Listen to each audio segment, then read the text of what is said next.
時來順風，運去雷轟。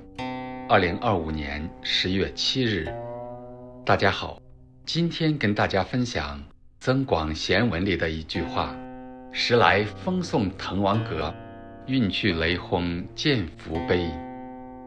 這14個字道盡了人生的起伏與命運的無常，也蘊含着古人深刻的洞見。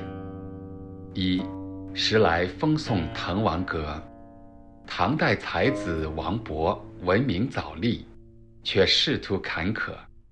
某年他南下探父，路經洪州（今江西南昌），此時都督嚴伯瑜重修滕王閣，邀文士作序，為其女婿造勢。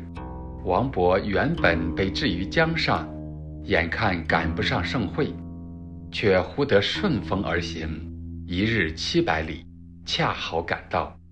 宴上眾人皆知人選已定，相互推讓，唯王勃不知內情，欣然應命，揮筆寫下“落霞與孤鶩齊飛，秋水共長天一色”，驚豔全場，名動天下。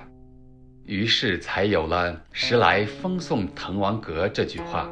時來運轉，屬於天才王勃的好氣運終於來了。他順風順水，跨過看似難以逾越的路程，趕上一場天賜的盛宴，迎來青史留名的機緣。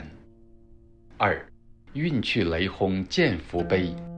宋代名臣范仲淹在饒州（今江西鄱陽）任郡守時，遇到一位窮書生。書生自嘆命薄，生不逢時，窮困潦倒。范仲淹戀其才華，見他字寫得好，就勸他臨摹歐陽詢所書劍福寺碑，賣字度日。然而當夜天雷驟降，霹靂一聲，碑斷為二。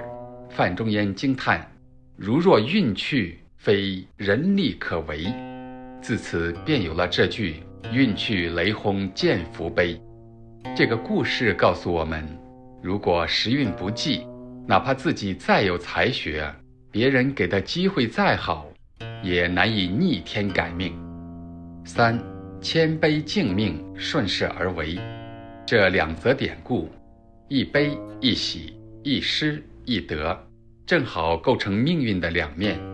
運來時，風順水柔，事事如意；運去時，天雷驟下，事與願違。古人云：一命二運三風水，四積功德五讀書。我們需要敬畏天地，順勢而為。儘管命運很難改變，積德行善卻能聚沙成塔，積少成多，一步步改變宿命。天道無親，常與善人；風助有德者，雷警無心人。人生在世，我們既需要珍惜時光，努力學習，同時也需要心存感恩，積功累德。這種有形和無形、自利和他利的相互結合，才能讓我們不斷進步，取得更大成就。好，今天的分享就到這裡，祝福大家早日成佛。個人體悟僅供參考。